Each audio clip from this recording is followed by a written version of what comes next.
இன்னைக்கு நம்ம இந்த மூணாவது பிரகரணம் ஆச்சார ஹிருதயம் அதை ஒரு சுருக்கமாக பார்த்துக்கலாம். எத்தனை சூத்திரங்கள், என்ன ஆகுது, எந்த ஆகுது அப்படின்னு சொல்லிட்டு அதை பார்த்துக்கலாம்.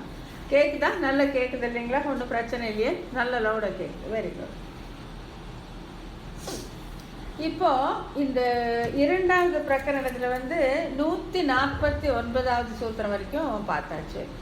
இப்போ இதுக்கு மேலே 150லேருந்து 218 வரையிலும் இந்த மூணாவது பிரகரணத்தில் இருக்குது. அது எப்படி எப்படி டிஸ்ட்ரிபியூட் ஆகிருக்கு அப்படிங்கிறத இன்றைக்கி பார்த்துக்கலாம். அப்புறம் ஆக்சுவலாக இதுக்குள்ள டெக்ஸ்ட்டுக்குள்ளே நம்ம அடுத்த வகுப்பில் போய்க்கலாம். இப்போது அதில் எப்படி பிரிக்கப்பட்டிருக்கு அப்படின்னு நான் இதில் படிக்கிறேன். ஆழ்வாரின் பக்திக்கு நிலைக்களமான திவ்ய தேசங்களில் எழுந்தி அருள் இருக்கின்ற இறைவனுடைய குண விசேடங்களை அதற்கு மேல் 28 சூத்திரங்களால், அதாவது 159லேருந்து 186 வரை வெளியிட்டு அந்த குணங்களை உடைய இறைவனிடத்தில் உண்டான அனுபவங்களால் தோன்றின அன்பினாலே தூண்டப்பட்டு பிரபந்தங்கள் அவதரித்தன என்னுமதனை அதற்கு மேல் 2 சூத்திரங்களில் வெளியிடுகிறார். 187, 188. இது நம்ம யாரெல்லாம் இந்த கேரள நாட்டு திவ்ய தேசம் போனோமோ அவங்களுக்கு இது ஒரு ஓரளவுக்கு பழக்கமாக இருக்கும். ஏன்னா அங்கே நம்ம போன போது நான், அடியேன், ஸ்ரீமதி ஜெயஸ்ரீ, ஸ்ரீமதி பானுமதி எல்லாம் போனோம், வித்யா எல்லாமே. அப்போ அப்படி தான் அந்த எடுத்துகிட்டு போயிருந்தோம். அது எந்தெந்த திவ்ய தேசங்களை எந்தெந்த குணங்களை அனுபவித்தார் அப்படின்னு சொல்லிட்டு. அங்கே போனப்போ எங்களுக்கு ஆச்சரியமான விஷயம் என்னென்னா, அந்த கேரளா நாட்டு திவ்ய தேசத்தில் பெருமாள் ரொம்ப சின்ன திருமேனி, ரொம்ப ரொம்ப சின்ன திருமேனி. கோயில் பெருசு, கோயில் ரொம்பவே பெருசு. அது அவர் உள்ள எங்கேயோ இருக்கார். அந்த விளக்கு வெளிச்சத்தில் ஒரு மாதிரி நம்ம பார்க்கலாம். அதாவது நம்ம வெளிச்சத்துலேருந்து போனாக்கா அந்த கண் அந்த இருட்டுக்கு பழகி அந்த திருமேனி நம்ம கண்ணில் படுறதுக்கு கொஞ்சம் கஷ்டம். அப்போ நமக்கு ஒரு சந்தேகம் தோணுது, எப்படி இவர் இவ்வளோ சின்ன சின்னதாக இருக்கார் இத்தனை கோயிலில். அவர் நம்மாழ்வாரோ அப்படின்னா புளிய மரத்துலேருந்து அந்த பக்கம் இந்த பக்கம் அவர் அசையவே இல்லை. எப்படி பார்த்தார் இந்த பெருமாளை? இவன் அங்கே போனானா, இல்லை அவன் இங்கே வந்தார், அவர் இங்கே வந்தாரா? அது மட்டும் இல்லை, அந்த குணங்களை என்னவோ அவன் சொல்லி கேட்ட மாதிரி சொல்லியிருக்காரு. அதாவது உதாரணமாக திருமொழிக்களம் அப்படிங்கிற திவ்ய தேசம், அங்கே பார்த்தீங்கன்னா அன்பர் பக்தர்களே பிரிய சகியாத மாத்வம் மூடிக்கழுத்திலே கூடு பூரிக்கும் அப்படின்னு அந்த சூத்திரத்தை சொல்லியிருக்காரு. பக்தர்களே பிரிவு சகிக்காத மார்த்துவம், அந்த மென்மை, அதாவது தன்னோட அடியார்களை பிரிஞ்சு அவனால் சகிக்கவே முடியாதான். அப்படிப்பட்ட அந்த மார்த்துவம், அந்த மென்மையான குணம் மூலிக்களத்திலே கூடு பூரிக்கும் அப்படின்னு சூத்திரம் எழுதியிருக்காரு. அது பாருங்கள், அவ்வளோ அழகாக திருமூலிக்களம் அப்படிங்கிற அந்த வார்த்தை வர்றதுனால கூடு பூரிக்கும் அப்படின்னு வச்சு எழுதியிருக்காரு. இப்போ இவர் எப்போ தான் திருமூலிக்களத்துக்கு வந்தார், எப்போ தான் இந்த பெருமான் இந்த மார்க்கத்தை பார்த்தாரு அப்படின்லாம் யோசிக்கும் போது நமக்கு ஒன்று தெளிவாக தெரியுது. என்னென்னா அவர் எங்கேயுமே போகல, அது வரைக்கும் நிச்சயம். சுவாமி நம்மாழ்வார் அந்த புளிய மரத்தடியிலே தான் உட்கார்ந்துருந்தார். அப்போது இந்த எம்பெருமான்கள் தான் எத்தனை திவ்ய தேசத்தில் அவர் பாடியிருக்காரோ இந்த எம்பெருமான்கள் விபவத்தில் அங்கே போயிருக்காங்க. எங்கே நம்மாழ்வார் இருந்தார் அங்கே போய் அவரோட ஒரு கலந்துரையாடல் பண்ணியிருக்காங்க. கலந்துரையாடல் பண்ணி அதுலேருந்து அவர் கிரகிச்சிருக்கார், இந்த மார்க்கம் இருக்குது, இது அதனால் பிரிவை தாங்க முடியாது அப்படின்னு ஒரு குணத்தையும். பம்போத்திரத்தில் இருக்கும், அப்படி பம்பா நதியின் உத்தரப்பகுதியில் இருக்கான்னா கரெக்டாக அந்த பம்பா நதியோட வடகரையில் அந்த கோயில் இருக்குது, அங்கே பெருமாள் இருக்கார். எப்படி பார்த்துருப்பார் இதெல்லாம்? அந்த பெருமாள் அவர்கள் தன்னுடைய கருட வாகனத்தில் ஏறி அந்த புளிய மர கிளைகளை உக்காந்துட்டு என்ன முதலப்பாடுன்னு கேட்டார்கள் அப்படின்னு சொல்கிறது உண்டு. ஆனால் அந்த கோயிலில் போய் பார்க்கும்போது தான் நமக்கு தெரியுது, அந்த எம்பெருமானுடைய உருவத்தையும் நம்மாழ்வார் நிலையிலையும் ஒப்பிட்டு பார்க்கும்போது கண்டிப்பாக எம்பெருமான் தான் அங்கே சென்றான்.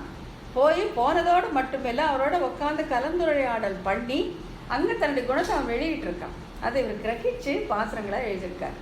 ஆகையால் அந்த பகுதியில் நம்ம பார்க்கும்போது எந்தெந்த பாசுரத்தில் எந்தெந்த சொல் அந்த குணத்தை காட்டி கொடுக்குறது அப்படிங்கிறத நம்ம அனுபவிக்கலாம். அதான் இப்போத்துக்கு அது ஒரு சின்ன விளக்கமாக சொல்லிவிட்டு அது பார்க்கும்போது இன்னொரு வாட்டி கூட நம்ம பார்க்கலாம். அதற்கு மேலே 6 சூத்திரங்களால், அதாவது 189லேருந்து 194 வரை திருவாய்மொழியில் கூறப்பட்ட பொருளின் ஒற்றுமையால் ஸ்ரீகீதையோடு திருவாய்மொழிக்குண்டான ஒப்புமுறையும் அதை காட்டிலும் இதற்குள்ள ஏற்றத்தையும் அருளி செய்கிறார். அது ஒரு அருமையான பகுதி, ரொம்ப அருமையான பகுதி. பகவத்கீதையும் திருவாய்மொழியும் அழகாக ஒப்புமை பண்ணி அதை விட இதற்கு ஏற்றம் என்ன, கீதையை விட இதற்கு ஏற்றம் என்ன அப்படிங்கிறத ரொம்ப அழகாக காமிச்சிருப்பார். அதையும் நம்ம வந்து நல்ல விவரமாக அனுபவிக்கலாம். பகவத்கீதை அந்த பாசுரங்கள் இது ஸ்லோகங்களை எடுத்துகிட்டு இந்த பாசுரங்களை எடுத்துகிட்டு நம்ம அழகாக தான் அனுபவிக்கலாம். அதற்கு மேல் 13 சூத்திரங்களால், அதாவது 190லேருந்து 207 வரைக்கும் இத்திருவாய்மொழியில் இவர் உபதேசிக்கின்ற விஷய பேதங்களையும் அந்த விஷயங்கள் தோறும் உபதேசிக்கிற அர்த்த விடயங்களையும் அதன் மூலமாக உபதேசத்திற்கு உரியனான மாணாக்கன் இலக்கணத்தையும் உபதேசம் கேட்பதற்கு தகுதியில்லாதவர்க்கும் இவர் உபதேசிப்பதற்குரிய காரணங்களையும் புகழ் பொருள் முதலியவற்றில் விருப்பமின்றி பகவானுக்கு செய்யும் தொண்டு என்னும் எண்ணத்தால் உபதேசிக்கையாலே உபதேசம் பயன் பெற்றபடியும் அருளி செய்கிறார். அதாவது நம்மாழ்வார் வந்து தேர்ந்தெடுத்து உபதேசம் பண்ணவே இல்லை. இவன் வந்து இவ்வளோ தூரம் வைஷ்ணவத்தில் இருக்கான், இவனுக்கு வந்து தெரியும், ஏதோ ஒன்று படிச்சிருக்கான் அப்படின்னு தேர்ந்தெடுத்து உபதேசம் செய்யவே இல்லை. அதாவது இந்த மக்களுக்குள்ள கடைநிலையில் இருக்கிறவங்க அவங்க கூட அனுபவிக்கிற அளவுக்கு அவர் பாடியிருக்கார். இதுக்கு உதாரணமாக சொல்லணும் அப்படின்னா, அடியன் வந்து ஏலகிரி மலையில் வந்து மலர் அப்படின்னு ஒரு பெண்மணி இருக்காங்க. அவங்களுக்கு வந்து எழுத்தறிவே கிடையாது, இது இல்லை, ஸ்கூலுக்கே போனதே இல்லை. அவங்க கூட எழுத தெரியாது, படிக்க தெரியாது, ஒன்றுமே தெரியாது. ஒரு நாள் வந்து என்கிட்ட கேட்குறாங்க, அம்மா இந்த திருவாய்மொழி சொல்கிறாங்களே, அந்த திருவாய்மொழின்னு அந்த சொல்லே ரொம்ப நல்லா இருக்குமா, எனக்கு நீங்கள் சொல்லித்தர முடியுமா அப்படின்னு கேட்டாங்க. நான் சொன்னேன், சரி ஆசைப்பட்டு கேட்குறவங்களுக்கு சொல்லலாம் அப்படின்னு சொல்லிட்டு நான் ஆரம்பித்தேன். அது வந்து முதல்ல வந்து முதல் தனியன் வந்து சம்ஸ்கிருதத்தில் இருக்குது. பக்தாமிருதம் விஸ்வஜன அனுமோதனம் அப்படின்னு போகுது. இது அவங்க எப்படி தான் கற்றுக்க போகிறாங்கன்னா 3 கிளாஸில் அதை மாஸ்டர் பண்ணிட்டாங்க, அழகாக சொல்கிறாங்க. அதுக்கு மேலே 6 தனியன்களையும் கற்றுட்டு கோயில் திருவாய்மொழி இவங்க 45 இது முடிச்சுட்டாங்க. 45 பாசுரம் தரோம் பார்க்காம பொண்ணை கேட்டு கேட்டு கேட்டு கேட்டு அவ்வளோ அழகாக அவங்க கற்றுக்குறாங்க. இப்போ வந்து ஒரு நாயகமாய் போயிட்டுருக்கு அவங்களுக்கு. அதாவது திருநாராயணபுரத்துக்கு ராமாஞ்சர் கொடுத்த பாசுரங்கள் அதை அப்படி அனுபவிக்கிறாங்க அவங்க. அதுதான் எனக்கு ஆச்சரியமாக இருக்குது. அதில் வந்து ஒரு நாயகமாய் உலக ஓட உண்டவர் கருணாய் கருவிய காலர் சிதகிய பானையர் பெருநாடு காண இம்மையிலே பிச்சைதான் கொள்வர் அர்த்தம் சொல்கிறப்போ, அம்மா இதெல்லாம் நம்மாழ்வார் எந்த ஸ்கூலில் படித்தாருமா, யார்கிட்ட கற்றுட்டாருமான்னு அப்படி அவ்வளோ ஈடுபாடோடு அவங்க கேட்குறாங்க. ஸோ அப்போ அதுலேருந்து என்ன தெரியுதுன்னா, நம்மாழ்வார் வந்து அந்த கடைநிலையில் இருக்கக்கூட அந்த பக்திங்கிற ஒரு ஆட்டிடியூட் இருந்தால் போதும், அந்த ஒரு விருப்பம் தான் அது நல்ல மனசுக்குள்ளே போகிற மாதிரி வச்சுருக்காங்க. அதே பார்த்தீங்கன்னாக்கா ஈடுபாடு இல்லைன்னாக்கா அது போகாது, அந்த அர்த்தம் வந்து மனசுக்குள்ளே போகவே போகாது. அங்கே ஒவ்வொரு பாசுரம் கேட்கும்போது கண்ணில் தண்ணி விட்டு அந்த அர்த்தத்தை தெரிஞ்சுட்டு அவங்க படிக்கிறத பார்க்கும்போது, ஒரு முறை நான் அவங்கள வந்து அவங்க எல்லோரும் மீட் பண்ண வைக்கிறேன். அவ்வளோ அழகாக அவங்க சொல்ல 55 பாசுரம் தரும், ஒழிவில் காலமெல்லாம் உடனாய் பண்ணி அப்படி அனுபவித்து சொல்கிறாங்க அவங்க. அதாவது வந்து வேலை மாடு ஓட்டுறது தான் அவங்க வேலை, மாடு கட்டுறது தான். அம்மா கொஞ்சம் இருங்கன்னு சொல்லி மாடை கொண்டு போய் கட்டிட்டு அது பக்கத்தில் உட்காந்து கேட்குறாங்க. கேட்டு அந்த அர்த்தத்தை புரிஞ்சுட்டு அவ்வளோ அழகாக பண்ணுறாங்க. ஸோ அதை அப்படியே பிரத்யட்சமாக இங்கே காமிச்சிருக்காங்க. அதாவது அந்த அறிவே இல்லை, அந்த இதுவே இல்லை, ஞானமே இல்லாதவர்களுக்கும் சென்று அடையும் இவருடைய பாசுரங்கள். ஏன் அப்படின்னா, அவர் பணத்துக்காகவோ புகழுக்காகவோ பேருக்காகவோ அவர் செய்யவில்லை.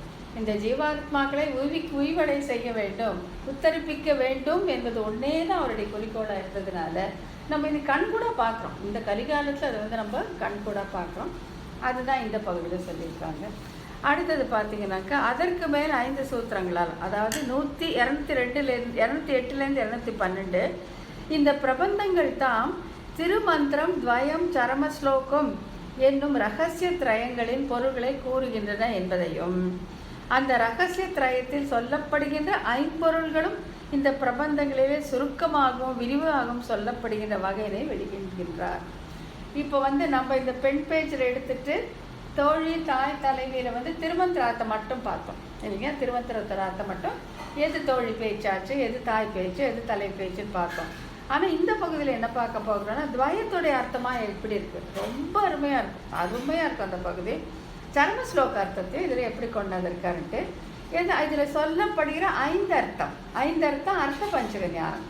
அர்த்த பஞ்சக ஞானமும் எப்படி இருக்குது, சுருக்கமாகவும் விரிவாகவும் எப்படி இருக்குது அப்படின்ட்டு ரொம்ப அழகாக சொல்லியிருக்காங்க. அதுக்கு மேலே வந்து ஒரே ஒரு சூத்திரத்தில் நூலின் தொடக்கத்திலே சொல்லப்பட வேண்டிய வாழ்த்து வணக்கம் வருபொருள் உரைத்தல் என்னுமிவை இப்பிரபந்தத்தின் முதலையே அமைந்துள்ளபடியே விளக்குகிறார். இப்போ தான் சொல்கிறார், இவ்வளோ தூரம் வந்து 3வது பகுதிக்கு வந்த பிறகு அவர் சொல்கிறார், நூலின் தொடக்கத்திலே சொல்லப்பட வேண்டிய வாழ்த்து, வணக்கம், மறுபொருள் உரைத்தல், என்ன சொல்ல போகிறோங்கிறத இன்ட்ரடக்ஷன், அது ப்ரீஃபிக்ஸ், இது ப்ரீஃபேஸ்ன்னு சொல்கிறோம் இல்லையா, அது எப்படிங்கிறத விளக்கிறார். அதுக்கு மேலே ஒரு சூத்திரத்தா 214 சர்வேஸ்வரனாக இறைவனுடைய 10 அவதாரங்கள் போலே இந்த திருவாய்மொழியும் 10 10ஆக அவதரித்தபடி சொல்லுகிறார். அருமையான பகுதி. அது கூட 10 அவதாரங்கள் எப்படி இருக்கோ அதுலேயே இது 10 10ஆக எப்படி வந்தது அப்படிங்கிறது சொல்லப்படுறார். அதற்கு மேலே ஒரு சூத்திரத்தால், அதாவது 215 இப்பத்துக்களின் தொகுதியான பிரபந்தத்தையும் ஆழ்வார் சிறப்பித்து பேசின திருப்பாசுரங்களில் அவருடைய திருவுள்ள கருத்தினை திருஷ்டாந்தத்தோடு அருள் செய்கிறார். இதெல்லாம் நாயனார் செய்கிற வேலை. ஆழ்வார் பாட்டுக்கு பாடி வச்சுட்டு போயிட்டார். எல்லாருக்காகவும், எவ்வளோ பெரிய வித்வானாக இருக்கட்டும், எப்படி அறிவிலியாக இருக்கட்டும், மாடு மேய்க்கிறவங்களா இருக்கட்டும், பாத்திரம் கழுவுங்களா, யார் வேணா இருக்கட்டும், அந்த ஆர்வம்னு இருந்தால் அவங்களுக்கு இது போகணுங்கிற அளவுக்கு அதை பண்ணியிருக்காரு. அது இப்படி அலசி ஆராய்ந்து எந்தெந்த சூத்திரத்தில் எது சொல்லியிருக்கார், என்ன அவருடைய திருவிழா மாறன் மனம் ஆச்சாரிய ஹிருதயம் அப்படிங்கிறது அவர் சொல்றார். அதற்கு மேல் இப்பத்துக்களையும் அதுதான் திருஷ்டாந்தத்தோடு அதை உதாரணத்தோடு அருளி செய்கிறார். அப்புறம் அதற்கு மேலே ஒரு சூத்திரத்தால் 216 பத்துக்கள் தோறும் உபதேச பரமான ஒவ்வொரு திருப்பதிகம் முக்கியமானதாய் பத்துக்களுக்கு திருப்பதிகத்திலே நோக்காக இருக்கும்படியே திருஷ்டாண்டத்தோடு விளக்குகிறார். எவ்வளோ டீப் அனாலிசிஸ் பாருங்கள், அவ்வளோ ஆழமாக போய் அது அதாவது இருக்கு. நாயனாருக்கு எத்தனை டாக்டரேட் கொடுத்தா கூட பத்தாது, எத்தனை டிகிரேட் கொடுத்தா கூட பத்தாது. அப்படிப்பட்ட ஒரு ஆராய்ச்சி. அந்த மாறன் மனத்தை அவருக்கு மேலே இவர் புரிஞ்சுட்டு எழுதியிருக்காரோ அப்படின்னு தோணும். அவ்வளோ அழகாக இருக்குது இந்த பகுதியெல்லாம். அதுக்கப்புறம் அதுக்கு மேலே ஒரு சூத்திரத்தால், அதாவது 217 திருவாய்மொழியிலே பகவானுடைய பக்தர்களை பற்றி வருகின்ற திருப்பாசுரங்களுக்கு கருத்து இன்னது என்பதை தெரிவிக்கிறார். பக்தர்களை பற்றி என்ன சொல்லியிருக்கார், சுவாமி நம்மாழ்வார் என்ன சொல்லியிருக்காருன்ட்டு அதுக்கு கருத்து என்ன அப்படிங்கிறது சொல்கிறார். அப்புறம் 4ஆம் பிரகரணம் விரைவில் வெளிவர அனைவரின் மங்களா சாஸ்திரத்தை பிரார்த்திக்கிறோம். அப்போ நம்ம எழுதுந்து இதில் ஒரே ஒரு கஷ்டம் ஆயிடுச்சு. என்னென்னா இந்த கடைசி பேராகிராஃப் படித்து பார்த்தீங்கன்னா தெரியும். அதாவது நாயனார் இப்படி ஒரு பேர் பெற்றவராக, இப்படிப்பட்ட அறிவாளியாக, ஞானியாக அந்த நம்மாழ்வாருடைய உள்ளத்தை அலைசி ஆராய்ந்து திருவாய்மொழி பதிகமாக பாசுரமாக பிரித்து பார்த்தும் கூட எங்கேயுமே அவருக்கு ஒரு விக்கிரகமே கிடையாது. எங்கேயுமே இல்லை. பெயிண்டிங் தான் நாயனார் இப்படி இருப்பார் அப்படின்னு நினச்சி. அவருடைய அண்ணனான பிள்ளலோகாச்சாரியருக்கு ஸ்ரீரங்கத்தில் கோயிலே இருக்குது, உற்சவங்கள் எல்லாம் நடைபெறுது. ஆனால் இவருக்கு அழகிய மணவாள பெருமாள் நாயனாருக்கு எங்கேயுமே திருமேனியே கிடையாது. இதை பார்த்து அடியனுக்கும் வித்யாவுக்கும் ரொம்ப ஒரு மனசு கஷ்டமாகி நம்ம என்ன பண்ணோன்னா, நாங்கள் ஒரு திருமேனி பண்ணி அதை கீழ்ப்பனையூர் அப்படிங்கிற ஊரில் பிரதிஷ்டை பண்ணியிருக்கோம். பிரதிஷ்டை பண்ணி அங்கே எல்லா உற்சவங்களும் சுவாமிக்கு நல்லா நடக்குது. அடியனுக்கு ஒரு சின்ன ஆசை, நம்ம இந்த குரூப்பில் இருக்கவங்கெல்லாம் ஒரு ஊர் அங்கே போய் நாயனாரை சேவிச்சுட்டு அவருடைய இது தை அவிட்டம்னு ரொம்ப நாள் இருக்குது. அந்த டைமில் போய் சேவிச்சுட்டு நம்மளுடைய கைங்கரியமாக இன்றைக்கி எல்லாம் பண்ணிட்டு வரணுங்கிறது ஒரு ஆசை. இப்போ நாங்கள் என்ன பண்ணோன்னா, அங்கே பிரதிஷ்டை அங்கே அந்த கீழ்ப்பனையூரில் கஸ்தூரி ரங்கநாத பெருமாள் கோயிலில் பிரதிஷ்டை. அந்த படத்தை தான் நம்ம இங்கே போட்டிருந்தோம் பின்பக்கம். இது நம்ம முதல்ல போட்ட பிரதிகள் எல்லாம் தீர்ந்து போனதுனால செகண்ட் எடிஷன் அதை ஜெயஸ்ரீ காட்டுறாங்க, அழகாக போட்டோம்.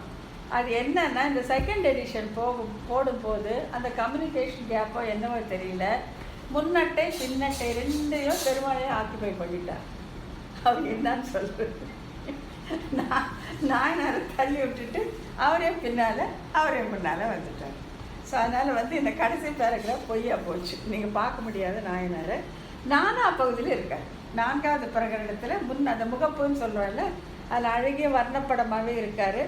அப்படி இல்லைன்னா இப்போ ஜெயஸ்ரீ காட்டினாங்கன்னா இன்னொரு வாட்டி பார்த்துக்கலாம். அவர் தான் நாயனார், அழகிய மணவாள பெருமாள் நாயனார். இது நம்ம குடும்பமும் வித்யாவுடைய குடும்பமும் கைங்கரியமாக பண்ணி பிரதிஷ்டை பண்ணது. ரொம்ப அழகான திருமேனி. அவருக்கு உற்சவங்களெல்லாம் நல்லபடி நடந்திருக்கு. அதாவது சவுந்தரவல்லி கூட வச்சுருக்காங்க. Very good. இல்லை ஷாமலாவும் வச்சுருக்காங்க. கரெக்டு. இப்போ சுமதி கான்பூரில் வராது, இவர் தான் வருவார், பெருமாள் தான் வருவார். அந்த மாதிரி ஆயிடுச்சு. ஸோ அதுதான் இந்த இது. ஆனால் 4ஆம் பகுதியில் இருக்குது. அதில் முகப்பில் அந்த படமே இருக்குது. அதுதான் இந்த 3ஆம் பிரகரணத்தில் இதெல்லாம் நம்ம விவரமாக பார்க்க போகிறோம். ரொம்ப ரொம்ப அருமையான இது. அதில் இந்த முதல் இதுப்பா, சேர்ப்பாறை பட்சிகளாக்கி ஞான கர்மங்களை சிறகு என்று குரு சப்ரம்மச்சாரி புத்திர சிஷ்ய ஸ்தான வேதம் பேசும். நல்லா இருக்கும் இந்த ஒவ்வொரு சூத்திரமும். முக்கியமாக வந்து அந்த திவ்ய தேசத்தை பற்றி சொல்கிற இடத்துல அருமையாக இருக்கும், ரொம்பவே அருமையாக இருக்கும். ஆக்சுவலாக அதை வந்து நம்ம தனியாகவே ஒரு புக்காக போட்டிருக்கோம். அதை வந்து நேத்தி அப்படின்னு சொல்லிட்டு நம்ம போட்டிருக்கோம். அந்த புக்கு தான் நாங்கள் பிரிண்ட்டுக்கு அனுப்பிச்சோம். இன்றைக்கி நம்ம கெட் டுகெதர் ஜெயஸ்ரீ வீட்டில் பண்ணப்போ அது எல்லாருக்கும் கிஃப்டாக கொடுக்கணும்னு நினச்சேன். அது பிரிண்ட் ஆகி வரல. அது பிரிண்ட் ஆகி வந்துச்சுன்னா எல்லாருக்குமே ஒரு காப்பி அனுப்பிச்சி வைக்கலாம். அதில் வந்து அந்த பகுதி மட்டும் எடுத்து அதை தனியாக டேப்லெட் காலம் பண்ணி எந்தெந்த குணங்கள் எந்தெந்த திவ்ய இதுலேயும் இருக்குது, இந்த இதுலேயும் இருக்குது, எந்தெந்த குணத்தில் எந்தெந்த திவ்ய தேசத்தில் எந்தெந்த குணம் எந்த பாசனம் அப்படிங்கிறது வருது.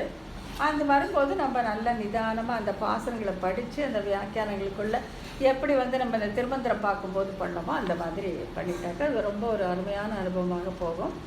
அதுக்கப்புறம் 4ஆம் பிரகரணம் அது நிஜமாகவே கொஞ்சம் கஷ்டம். இந்த 10 வந்து ஒரு சாப்டராக வச்சு ரொம்ப அருமையாக பண்ணியிருக்காரு. அருமையான இது அதெல்லாம். அதாவது இது அனுபவிக்கிறதுக்கு நமக்கு நாயனாருடைய இந்த கடாட்சம், நம்மாருடைய கிருபை, எம்பெருமானுடைய நிர்ணயத்துக்கு கிருபா கடாட்சம் இருந்துச்சுன்னாக்கா இருக்குது. அதில் எந்த சந்தேகமுமே இல்லை. அதாவது நான் திருப்பி அதே தான் சொல்கிறது. எப்போ வந்து நான் ஆச்சாரங்களை ஆரம்பிச்சேனோ அப்போ ஒரு ஸ்கெப்டிக்கலாக தான் இது என்ன, இது எடுக்கிறது என்ன பிரயோஜனமாக இல்லையான்ட்டு. ஆனால் இப்போ இந்த ஃபீட்பேக் பார்க்கும்போது தான் எவ்வளோ அழகாக வந்து எல்லாருமே அதை கிரகிச்சிட்டு உள்வாங்கி அவ்வளோ அழகாக திருப்பியும் ரீப்ரொடியூஸ் பண்ணுறீங்கன்னா அது வந்து சாதாரண விஷயமே இல்லை. அது எம்பெருமானுடைய கிருபை இல்லாமல், ஆச்சார கிருபா கடாட்சம் இல்லாமல், நாயனாருடைய திருவருள் இல்லாமல் நடக்காது. அது பார்க்கும்போது ரொம்ப சந்தோஷமாக இருக்குது. இப்போ மேற்கொண்டு இன்னும் உற்சாகத்தோடு வந்து நம்ம இந்த 3வது 4வது பிரகரணத்துக்குள்ளே போயிடலாம். அப்புறம் முடிஞ்சுன்னா அதுதான் நாயனாரோட திருநட்சத்திரம் டைமில் நம்மள வந்து மன்னார்குடி, ராஜமன்னார்குடி பக்கத்தில் இருக்குது. அங்கே போய் நாயனாருக்கு நாமே எல்லா விதமான கைங்கரியமும் பண்ணிட்டு வரலாங்கிறது எண்ணம். பார்க்கலாம்.